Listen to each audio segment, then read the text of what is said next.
We got Austin Arnett back here on the program. He's going to be taking on Humberto Bandenay at UFC Fight Night 140. Awesome. What's going on, man? How are you? Doing good, man. Just been in training camp, getting ready for this fight, and excited to get over to Argentina. Yeah, it's coming up real quick, actually, next week. When did you find out about this fight? Because it just sort of came out of the blue. Yeah, it was 4 weeks out. So actually on my birthday, October 22nd, was the day I signed the contract. Kind of heard about it on Saturday, Sunday before that it might be happening, and then that Monday we got it for sure. And I imagine you're always training. Were you sort of expecting a short notice fight like this in terms of your next matchup? I wasn't really sure, honestly. I had no idea what their plan was going to be for me, but luckily I'm a all year round fighter, so I'm training in the gym. You know, there's a different type of training you're doing when you're getting ready for a fight and then when you're out of training, but I'm always in a good base level shape, so it's easy for me to just ramp it up and get in shape fast. So short notice fights don't bother me too much. I can get ready for them quick. When are you flying down?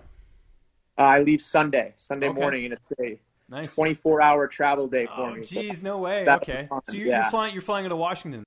Yeah, flying out of Washington, and then got a couple connecting flights, and yeah, it's gonna be a long day.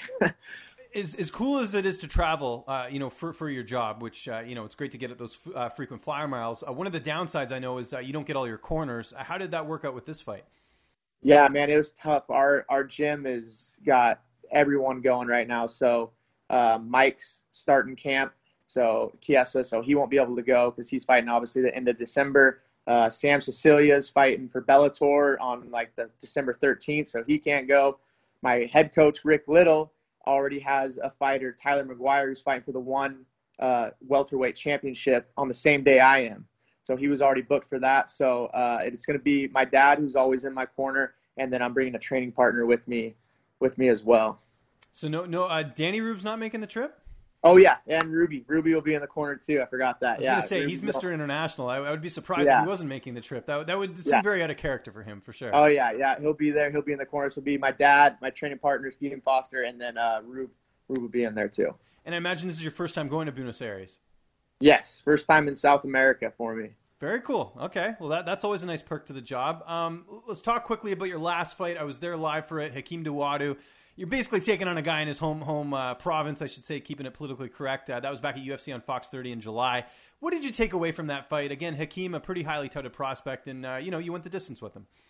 Yeah, it was a tough fight. Looking back on it, just I was kind of reading him too much, I was thinking too much. I wasn't reacting. I was trying to read him, and I was just thinking too much out there. You gotta be a reactive fighter. You gotta go out there, be aggressive, and just let the fight happen. And that fight, I got caught up too much, almost trying to be too technical, I think.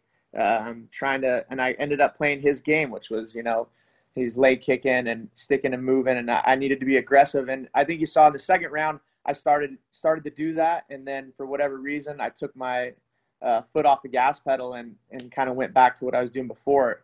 If I would have kept the pressure and kept attacking, I think that would have been a lot different fight. But it is what it is.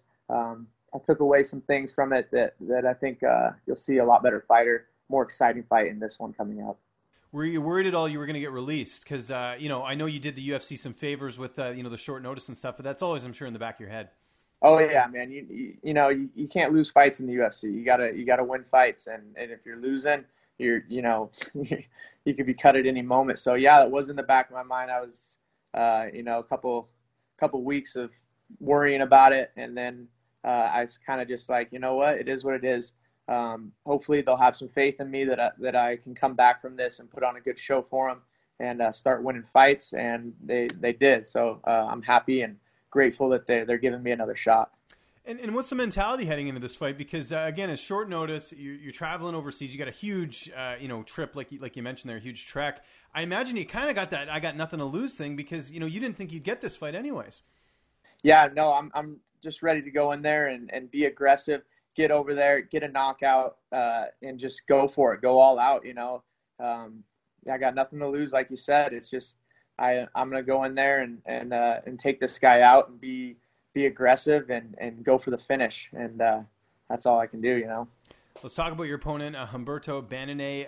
15-5 record. Obviously well established. How do you feel like you match up against him? I love it. I think it's an awesome fight. For the most part, he likes to strike. That's fights I've seen. He likes to keep it on the feet. Throws a lot of left kicks. He just kind of wings those nonstop. It seems like, but it's a great fight. I'm confident in what I bring to the table that it's going to be enough to get the job done with him. But I'm excited. He's a tough guy. He's a tough kid. He's young. I'm sure he's improving all the time. But I love the matchup. I'm excited for it. And by the sounds of it, you just stayed at home for this camp, because I know in the past you've gone down to Vegas and trained at Syndicate. Yeah, all training up here in Spokane. I'm at Mike Kies's house right now. Been living with him for the whole training camp, and we've been getting after it. And he officially starts his camp this week, so he's been training hard too, though, before that. So we've been getting after it and rooming together.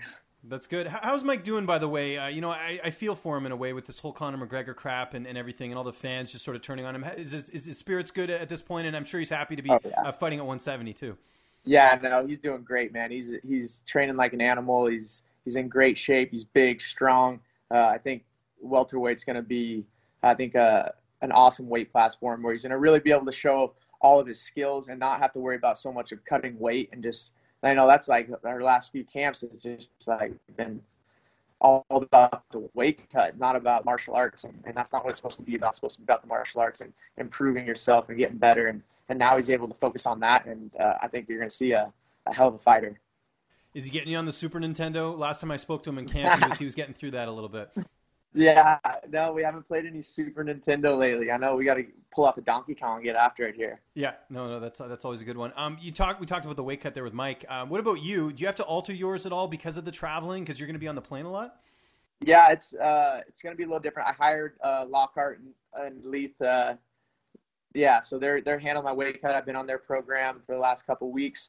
So that's going really good. Weight's coming down, and then they'll be over there in Argentina for the whole week of the weight cut. And I think that's going to be super beneficial. Being in a foreign country, everything's different over there. The buying food and the serving sizes and all that stuff. So it would have been really hard to do that on my own. So having them, that just takes the whole stress relief off for the weight cut, and I can just focus on my fight. And you mentioned too, you and Mike are living together. Where is your actual residence? Like, where do you actually call home base? Yeah, so I live down in my hometown, Clarkston, Washington, which is just like an hour and a half south of Spokane. And then my dad owns a gym down there, so I help run the gym with him. And we got good training partners. We got a good team down there. But whenever I'm getting ready for fights, I just move on up to Spokane and do all my training. And I'm always coming back and forth up here too. Even out of camp, I'm always coming up and training and stuff too here. But when I get into a camp, I'm up in Spokane. How do you see this fight playing out coming up here at UFC Fight Night 140? I see it going great for me. I'm going to be aggressive. I'm going to be hunting him down, walking him down, watching out for that left kick because I know he's going to be firing it away. But I'm just going to march him down and take his head off, man. Last time we talked, I know you were watching a lot of the Golf Channel. Is that still the case for downtime right now, or are you getting into anything else? Yeah, not too much golf on right now. It's kind of the off season. PGA doesn't have much of an off season, but this is kind of it right now. I'm excited for the Tiger versus Phil match coming up in Vegas, the pay-per-view. I'm excited for that one. So that'll be, I think, the day after Thanksgiving. But besides that, I love football. I've been watching a ton of NFL, big Seahawks fan, and also WSU Cougars, who are ranked number 8 in the country right now. So a lot of Seahawks, a lot of WSU football. That's about it. Yeah, that was disappointing on Sunday, man. I was watching that with my dad, and it's just like, they blew it again. It's like because that would have been, that would have got them, closer to the playoffs, right? And now it's that would have put them at 5-3. They would have been sitting good for a wild card. It's gonna be hard to catch the Rams.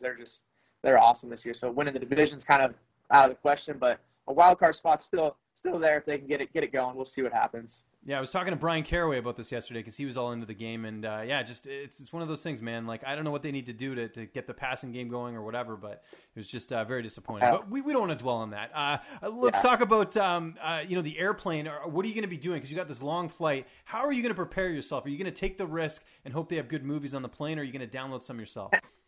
Yeah, so I got an iPad, so I'm gonna be bringing that along. Get all my movies downloaded. I love watching Fight Week. For whatever reason, I love watching fights. So old UFC fights, kind of fight of the night stuff, really good ones. I like watching like 145 is obviously my division and my favorite division actually to watch fight too. I think it's the most exciting division. So I'll probably download some fights that I like and tons of movies and kick back and relax, I guess. Sunday's my day off anyway, so the whole travel day won't be that bad because it's my day off anyway. Austin, always good catching up with you, man. I appreciate the time. Just remind people where they can find you on social media. What's going on, man? Life Dojo, got Arnie up here, posted up. That's awesome. That's good stuff, man. So I was just saying, if you got any sponsors or social media you want to plug, man, the floor is yours. Yeah. Cool. Yeah. So I actually have some local sponsors that are doing a lot for me this camp to help get my coaches over there. The flights are expensive, and all the travel and everything. And so they're helping me with my training camp and that. Racked Out, Northwest Customs, Loman Accounting, Cecilia Chiropractic, and Clearwater River Casino. So thanks to those guys for getting me through camp and getting me and all my coaches over to Argentina.